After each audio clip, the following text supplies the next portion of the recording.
Hello, everybody. It's 6:59 p.m. Central Time on the 24th of June, 2026, Wednesday night here in the USA.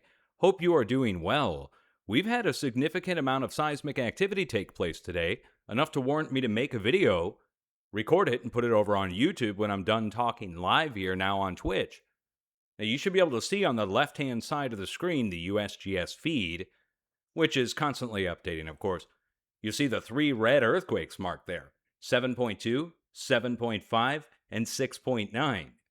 Now, 2 of those earthquakes, the 7.2 and the 7.5, are like a minute apart, but they're down in Venezuela in South America. I'll show you where that is right here on the screen. So first, these 2 earthquakes struck.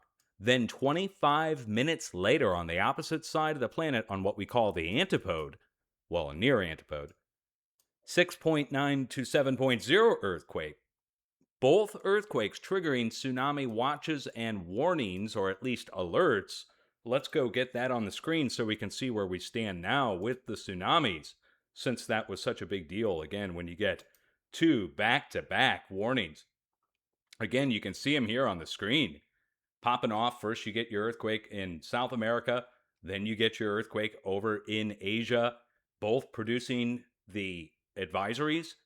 They have since lifted that, and there's no tsunami warning, watch, or threat. But at first, when the first earthquake struck here on the coast of South America at Venezuela, that was a big shock. Now, the location names on the location down in Venezuela. First, it was a 7.2.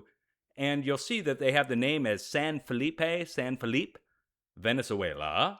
And the second earthquake is located at Umare, Venezuela. But when they first reported the earthquake, it was reported at M-O-R-O with a hyphen over it, N, Venezuela. Moron, Venezuela. And that's right here. Again, they're side-by-side towns that are right here. And we'll go look these up so I can show them to you on the good old Google Earth view. Let's get the coordinates for the 7.5. Now, these, again, are about a minute apart, but they're different locations and a different time. So the USGS does have 2 separate earthquakes reported for this. This is where we started off. We'll get to the United States and what happened on the West Coast this morning in just a few minutes. So here is where, again, the 7.5 is listed from, and we've got our borders and labels and everything turned on here. So, again, them triangulating it from the nearest town called Moron or Moron. Here it is. Here's the Moron. Okay. That's where the USGS triangulated it from originally. Just anyway, back to it. Our 7.5 earthquake. Looking around the location, we just have farming going on. However, somewhat close by, we do have power generation taking place. They have a big power station over here, and they're generating a lot of electricity.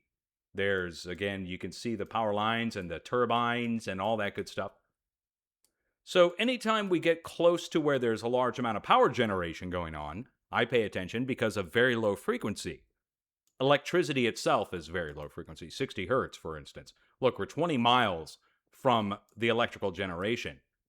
And we make note of that because we see significant sized earthquakes elsewhere on the planet strike next to power generation stations. An example is on the east coast of the United States. The biggest earthquake in the last 20 years or more struck in Mineral, Virginia, next to the Lake Anna nuclear power plant, wherever Mineral, Virginia is. And I'm in North Carolina there. In Mineral, Virginia, there's the Lake Anna nuclear power plant and the earthquake that struck next to it, which, here's Lake Anna, here's the nuclear power plant. In Mineral, Virginia is where the 6.0 earthquake struck. So there is a connection between very low frequency power generation on the surface, a lot of it, by humans, and Mother Nature's low frequency down in the plate that's also electric in nature, that's passing through the plate boundaries. Now let me show you these plate boundaries so you can remember them throughout this update from this point on. So taking a look at the USGS plate boundary map, you'll be able to see our large 7.2 and 7.5 earthquakes both struck right at where you would say is at the end or the beginning of the Caribbean plate boundary that meets up with South America. But now notice right here, the red line stops. It doesn't go across the north part of South America and connect into the red line over on the west side, which is the edge of the whole South American plate. But it should. It should connect through there.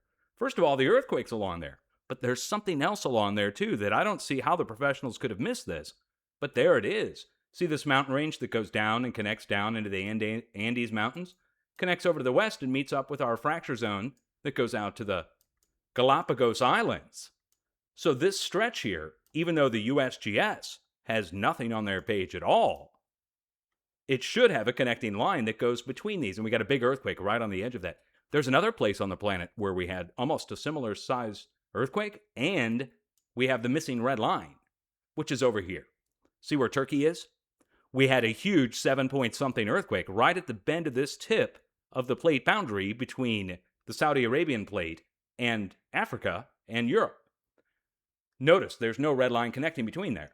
Well, a series of earthquakes after that huge quake connected all the way across here, and a surface fissure fracture formed, a giant crack in the ground, formed all the way across, and they said it was the Anatolian fault moving. The professionals refused to admit that over here in Turkey that there's a connection of a plate boundary, and the big earthquake struck right along it. We can go over even and show it to you. Again, I'm using this as an example of a plate boundary that's hidden by professionals for some reason. But big earthquake struck right here in Turkey, killed 100,000 people. Then a line of earthquakes broke out going over to the east. Look what we have. That's the Anatolian fault, they say, but really it should be called a plate boundary, because that's what it is. And it would connect the plate, make it its own plate. They don't want to admit that they missed that, I guess. Same with over here in South America. Same thing, same type earthquake, only it's going in the opposite direction. Now, this is the first big quake of the day, because right after this, 25 minutes later, on the opposite side of the planet, the 6.9 earthquake struck on the coast of Japan. Kuji, Japan. We'll go put the coordinates in and go look it up. And I'll show it to you on the USGS plate boundary map. It's over here. So we're on the west side of the Pacific, and we have a back and forth that's taken place, almost like a tennis match, where a huge earthquake strikes on one side of the planet, and then on the opposite side of the planet, another way to look at this is three-dimensionally, whether it's a flat Earth or a round one, it's still on the opposite side of. And we go through the planet, but it's not the exact opposite. This is what's called an Antipode earthquake. Let me show you some studies. For instance, here, what is this? The University of Oregon? Or Oregon University? Oregon State University? What? Okay. They did a study on thousands of earthquakes. And the study is actually pretty interesting. If you guys want to go read it, you can search this. It's easy to find. You can just search Oregon Antipode Earthquake Study. And the findings are here on nature.com. I don't normally quote reports or quote white papers or anything like that.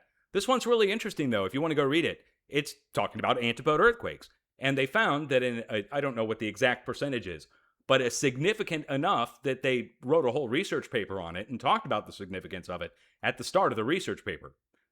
So what happens, they say, and found through thousands of earthquakes 6.5 and greater, that they found within 3 days on the antipode within 30 degrees of the antipode, you would get a similar sized earthquake or a large earthquake within 3 days.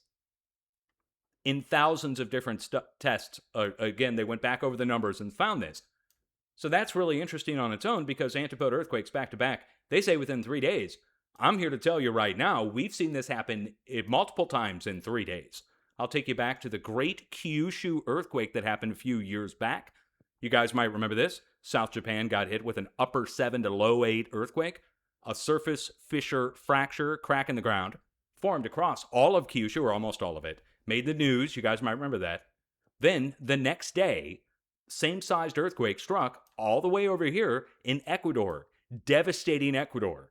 Huge. I want to say 50,000 people died in that quake, if not more. So they were back-to-back.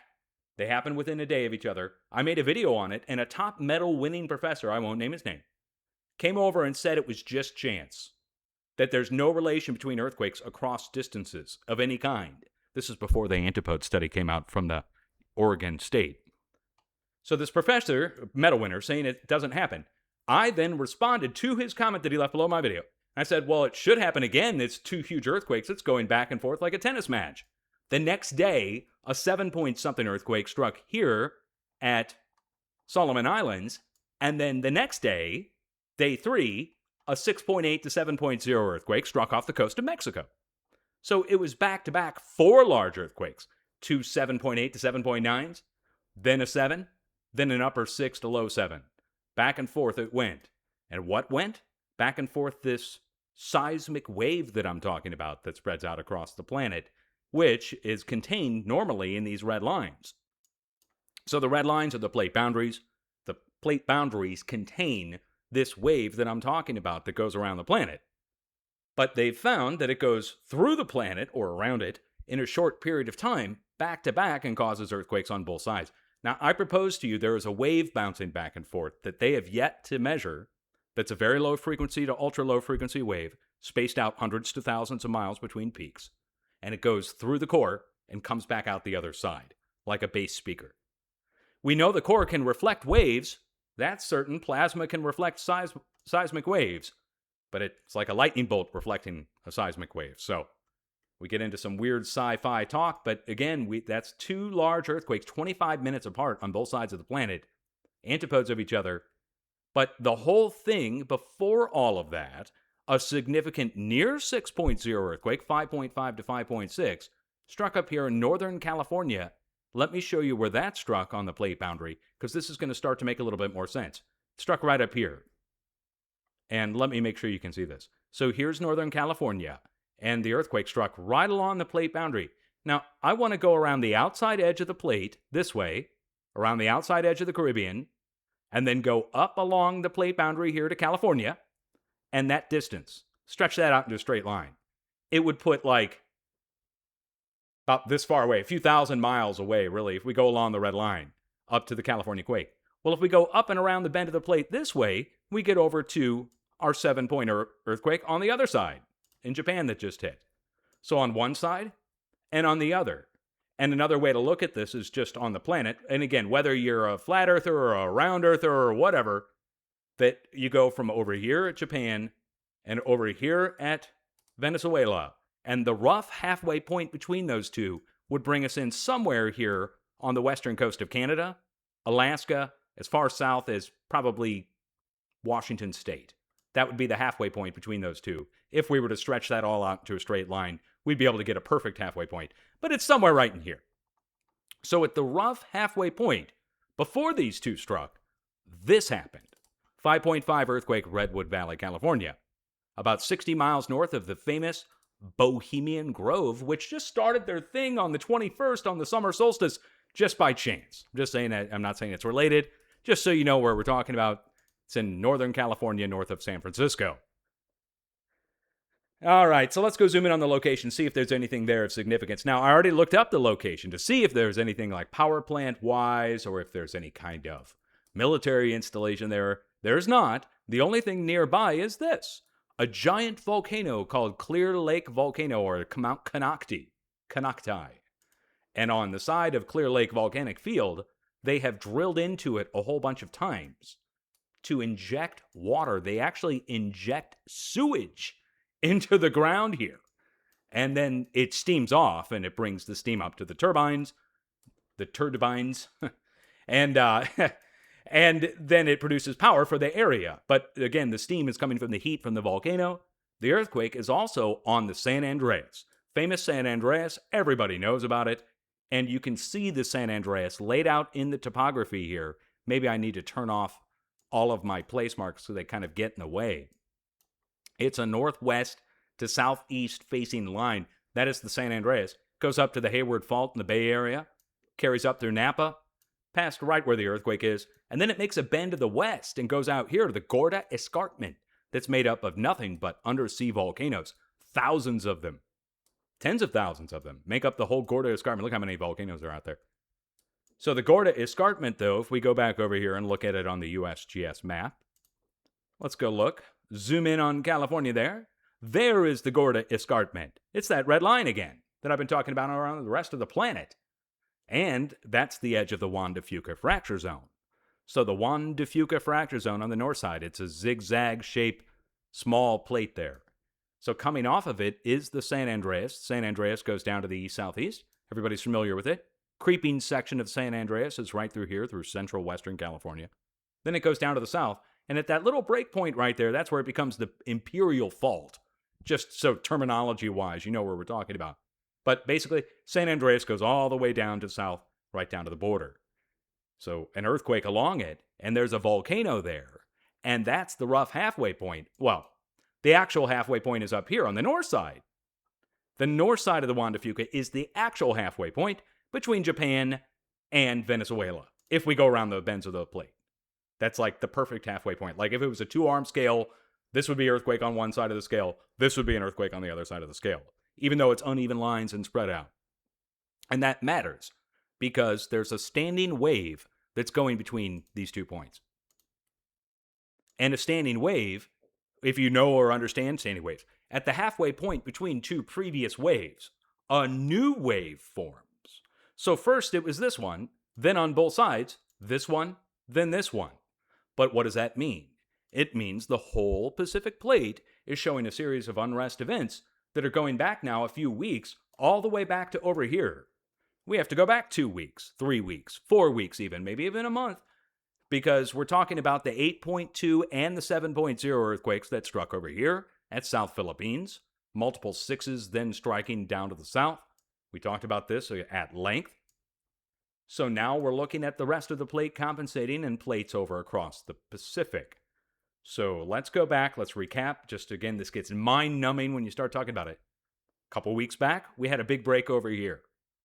Then the compensation started down to the south and over to the west, going all the way up into China. This all happened in the past 2 weeks. Then a series of earthquakes broke out up to the north in Alaska. Now we see a break over to the east and over to the west. But it all goes back to our unrest event that started. You can go to the videos on my channel on YouTube, even reflect this.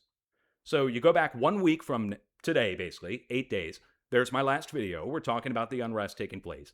And I'm talking about the East Pacific not showing much and that it should compensate. And up to Japan. So we were looking for this earthquake here in Japan. I was looking for up to 6.9 to strike here in Japan, in South Japan, last week. And it didn't hit. And instead, I chalked it up as a full miss. Japan, again, got on to my stream. I beat myself up about it. I talked about, I can't believe I missed it. I got the other one right. 2 out of 3 is okay, that kind of thing. Well, here's 3 out of 3. Japan got the 6.9. It took 6 days longer than expected. And it's the first one in this area, this size, in a long time. It's been several months. Even for Japan, they don't normally get 7s. So back to it, to the United States, to the big earthquake over here in Venezuela, and to Japan, I would say all 3 are tied to the same wave that's traversing this red line.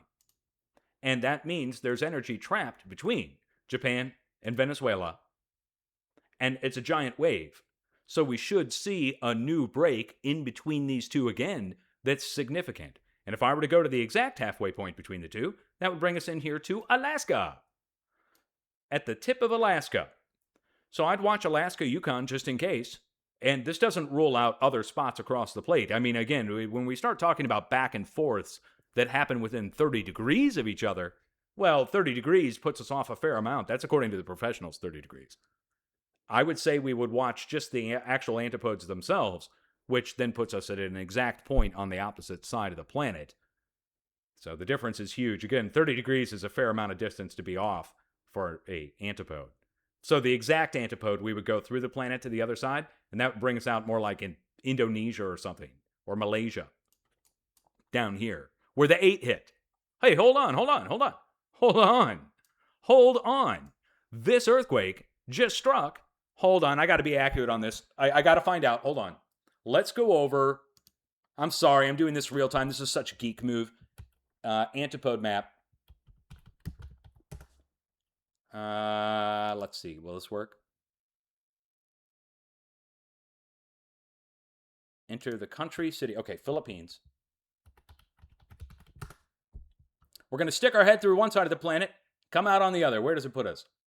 Okay, Philippines puts us out in... Well, here, we got to go to South Philippines. Hold on. What's the name of this?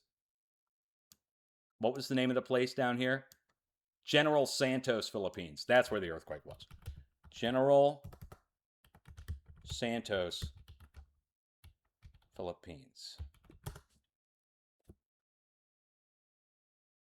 Oh, it's so close. It really is, guys. It puts us out in North Brazil, south of Guyana and Venezuela.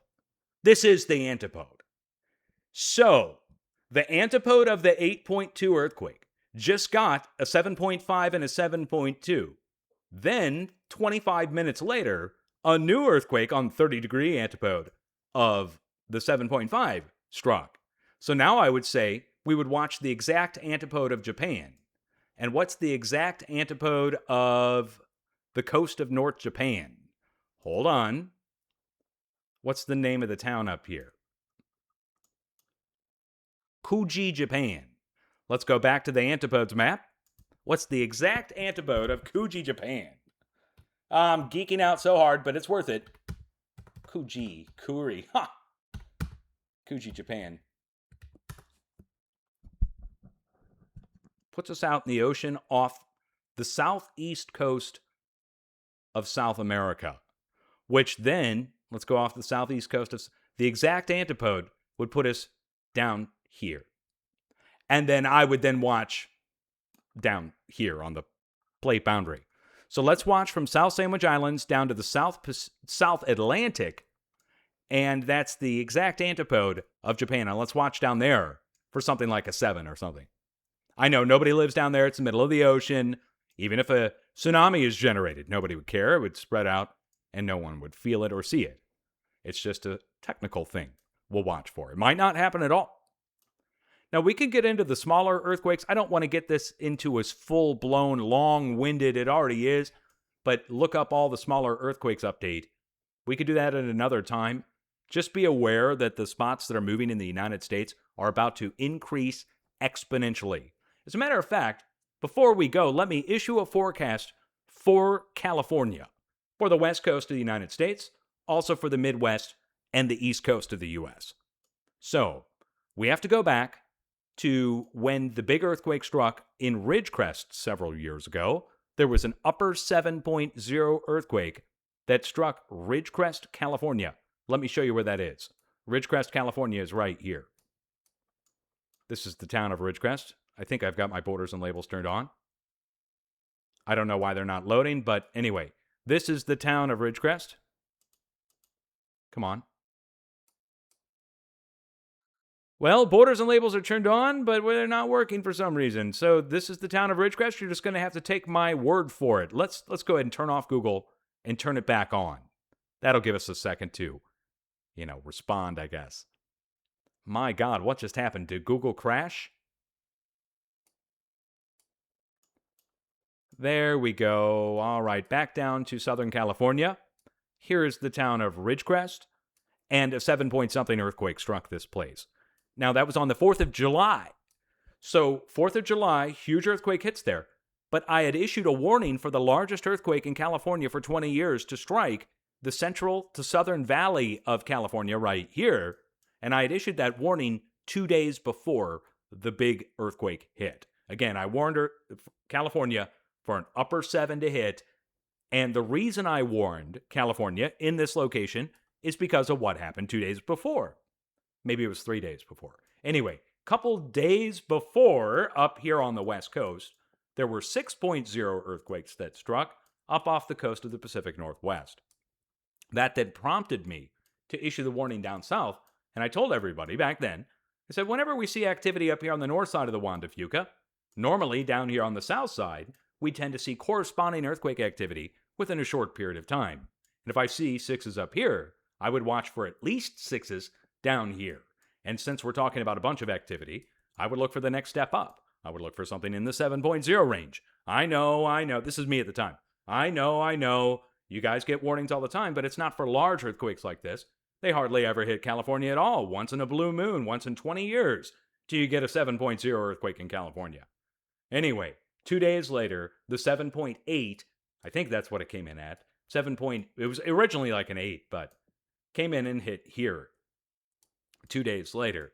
Now we're talking about a 5.5 to 6.0 earthquake. I'll say it's a 5 point something. an upper 5, striking up here next to the volcano at Redwood Valley. Let's go back to the USGS map one more time. If we can. USGS map not responding. Wow, did my computer get taken over? Okay, so anyway, over here, we go back over and we're talking about, again, the earthquake here. Well, where would we watch to the south? Because previously, it was up here there were 6s, which prompted me to issue the warning for Central and Southern California. Now look how much further south we are. So if it stands to reason that you get a 6 up here and you get something down here in California, well, if you get a 6 right here, then maybe we would look a little bit further south, down into the Gulf of California, for instance. But this gets into extremely rural areas in Mexico where many people don't even need a warning because nobody lives there. But it's just a matter, I'm trying to get it down to 200 miles, which on this map right here, here's 50 miles. 1, 2, 3, 4. We'd be trying to get it within the LA area down to the Gulf of California. So I'm going to tell the people in Southern California, let's watch far south. Let's watch like from San Diego down into the Gulf of California for something similar in size to strike. And that could go anywhere from 5.5 up to 6.0.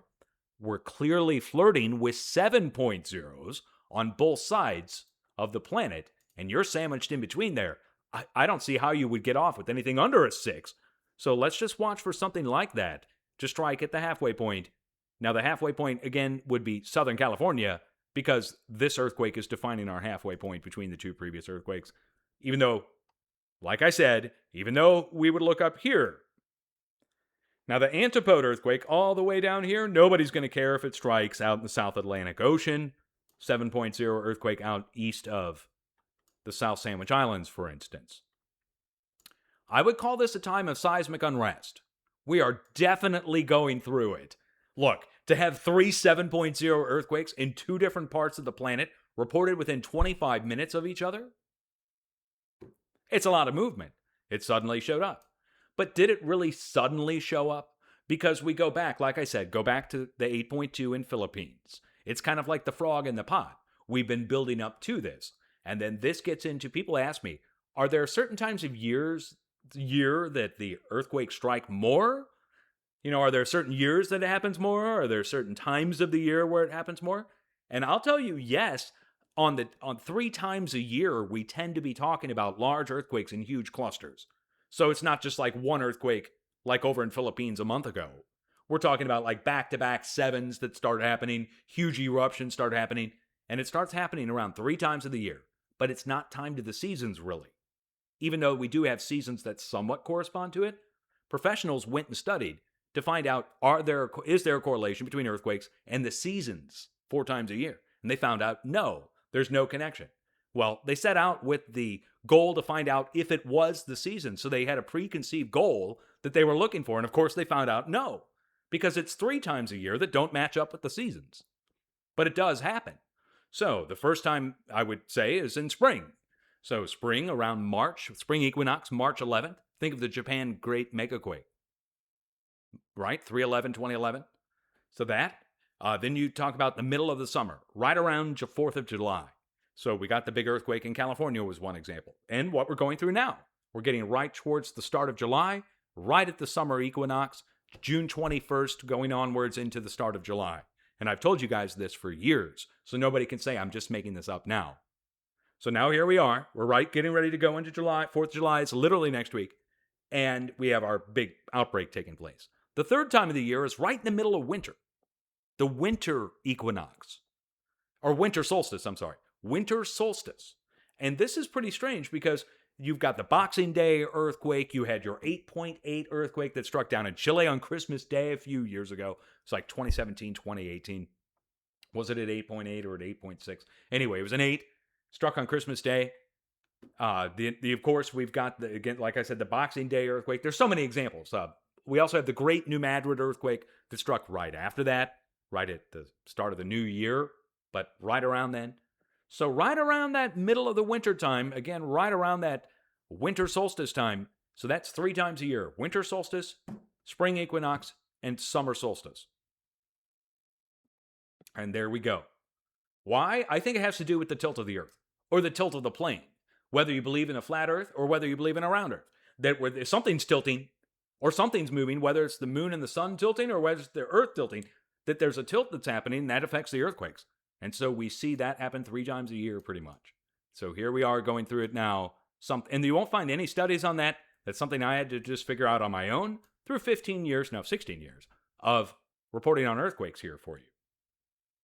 Going back to 2010, when I started doing my earthquake updates for you guys. Yes, it's been a long time. You know, my YouTube channel's older than some of my critics. I've joked about that, but it's true. My YouTube channel is going to be turning 21 next year. It'll be able to drink finally. Right now, it can vote. Right? My YouTube channel is 20 years old. Good times.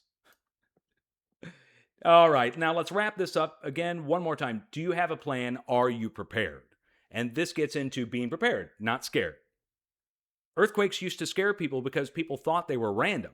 But now we know there is a greater wave that's going around the planet, and it's dropping off the earthquakes as it goes and bounces back into itself. It reflects into itself, and it increases in amplitude because there's more power coming into it. Think of it like this, like an electric guitar going up next to a speaker, and you're getting a feedback loop that happens electronically between the electric guitar and the electric amplifier. And at speed of light, it's going around in a loop, and it builds and builds and builds, and amplitude starts to increase, and you can blow your amp. That's in a guitar. Get feedback loop is another way to put it. So a standing wave, when it reflects into itself, if you push another wave into it, it reflects more. And they start to combine, and the waves start getting taller in a standing wave tank. Now, in the seismic wave, I think instead of it getting taller, you get a break in the plate.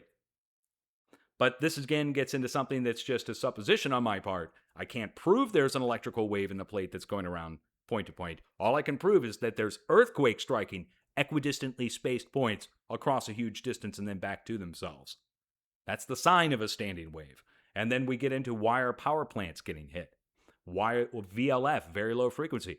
Why are we seeing next to VLF transmitters? Why are we seeing next to the power plants? The military bases too, where they're using VLF, same thing. Earthquakes next to those too. So it has something, power lines, another thing, going out from the power plants. We see the earthquakes follow the power lines. Well, there's very low frequency, 60 hertz, of electricity in those power lines above the plate that humans have built. And then Mother Nature has a maybe possibly 60 hertz, maybe something else, lower, and where the two combine in the plate, in the scalar, where the area where the two waves combine, you get the earthquake. But then it spreads. It's amazing, actually. So this should take the fear out of earthquakes now that you know that it's coming from somewhere and you know where it's going. If you know where something's coming from and you know where it's going to, and you know the path it's going to take in between those red lines I showed you, for instance, then you can start to plot a trajectory for it and expect it more like a hurricane so you don't get caught off guard. Right now, we're seeing a back and forth between two areas on the planet that are thousands and thousands of miles apart, but the connection between them is the plate boundary. And then the connection between that is there's something in the plate boundary. And then that gets into, you can watch for it. You can watch it come your way. Once it gets to you, you should be prepared for it. So if an earthquake strikes, 6.0 range, Southern California, San Diego, let's say, then you would be prepared for that and have a change of clothes, a set of shoes, a flashlight, batteries, first aid kit, all the stuff that you're supposed to have. Well, you already have most likely in your house somewhere, or you're supposed to. You would put that into a bag or a kit and have it ready to go. Don't tuck it away at the top of a closet somewhere far away. You put it by the front door or somewhere easily accessible, or whatever door you're going to go out. And if you're going to go outside, you better know where you're going. You don't want to run outside into some severe situation where you could have just stayed inside. Most houses stay standing in most earthquakes except for extremely large events. So you might want to just have a shelter in place, stop, drop, and hold on plan like the USGS recommends. Then, afterwards, you may have to go outside. So be prepared and know your surroundings. Go outside and look around. Say, hey, if an earthquake ever hit, would that come falling down from far above? Or are there power lines or sewer lines or gas lines or anything else here that might be a threat to us that may have broken? You need to know that stuff ahead of time. I know, it's a real pain in the butt, but you need to know it. It's like a fire drill. If you're going to go outside, you better know where you're going to go. Otherwise, there'll be unaccounted for people and you might run into a worse situation. So have a plan, be prepared, do not be scared, and instead pay attention to the spread of earthquakes that you can see here on the screen. And if you want to know how to do your own earthquake forecasting, you don't have to wait for me to get on. You can quickly go over to YouTube. It's a free to watch video. I don't even think there's ads on it. If there are, they're from YouTube. And it's called How to Forecast an Earthquake by Dutch Sense. And I've even typed it out in the description down below the video so that you can just either robo voice it or read it, save it, and you can start doing your own primitive earthquake forecasting and get it down to 200 miles within a week and within a magnitude, usually. So that's a good thing if you want to know how to do it yourself. And I fully explain in the longer videos the processes behind it and everything we found over the last 15 years of doing all this. So I'd watch Southern California, first of all. Second point we're going to watch is up here at the bend of Alaska. And the third point we're going to watch is down here in the middle of nowhere, down off the coast of Antarctica, or east of the South Sandwich Islands. So technically, that's like 3 earthquakes right there that we would watch for. And that's just a forecast for us, just to get us through for the next couple days. My forecast just expired from 7 days ago, just expired today. So we're going to do another one. I just have to get it together. I don't want to put it all together in one video. It gets into a mind-numbing, earthquake-spinning. People get mad at me for zooming in and out on the earthquakes. Sorry, guys. Okay, sorry. I love you. Much love. Trigger warning there. Sorry, much love. I'll be back if you need me. Peace out.